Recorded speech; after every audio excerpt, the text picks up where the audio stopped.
İnsan biraz aktiv hərəkət eləyəndə və yaxud əlini sinəsinə qoyanda ürəyinin döyüntülərini eşidir. Dəqiq bilir ki, bədəninin sol tərəfində, yuxarıda döyünən nəsə var. Amma elələri var ki, heç ömrünün sonuna qədər ürəyinin yerini bilməyə ehtiyac duymur.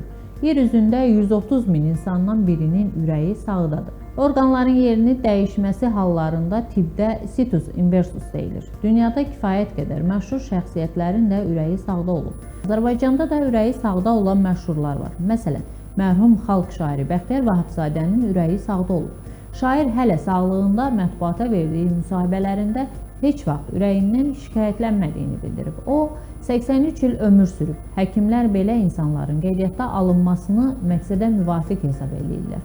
Dünyanın bir neçə ölkəsində ürəyi sağda olanların dərnəyi yaradılıb. Bəs dekstrokardinin yaranma səbəbləri nələrdir? Ürəyi sağda olanların əksəriyyətinin digər orqanları, eləcə də damarları simmetrik olaraq yerini dəyişir.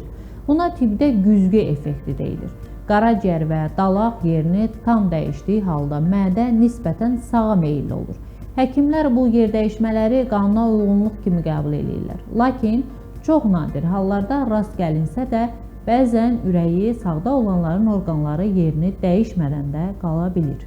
Ürəyin döş qəfəsində yerini dəyişməsi dekstrokardi adlanır. Ürəyin sağda olması ilə bağlı ilk məlumat məşhur rəssam Leonardo da Vinci'nin adı ilə bağlıdır. Onun bu barədə bir rəsmi də var. Ürəyi sağda olanlarda rast gəlinən ürək xəstəlikləri elə normal insanlardakı kimidir. Ümumiyyətlə, bu insanlar tibbi müayinədən keçməyənə kimi ürəklərinin sağda olduğunu bilmirlər. Yəni, xüsusi bir narahatlıq yaşamırlar. Ürəyin sağda olması xəstəlik hesab olunmur. Bununla bağlı heç bir müalicə də tətbiq olunmur. Bəs ürək yerini niyə dəyişir? Bəzi alimlər hesab edirlər ki, bu genlərin mutasiyaya uğraması ilə bağlıdır. Bir çoxu isə bunu təkzib edir. Yekun nəticə budur ki, ürək yerdəyişməsinin dəqiq səbəbi bəlli deyil.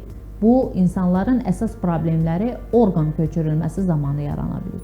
Belə ki, ürəyi buna müvafiq olaraq da qaraciyəri sağda yerləşən şəxslərə normal donorlardan orqan köçürmək mümkün olmur.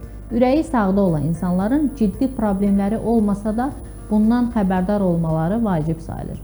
Bu insanlar normal qaydada uzun ömür sürürlər. Onlardan bəziləri 90, bəziləri isə 100 ilə kimi yaşaya bilirlər.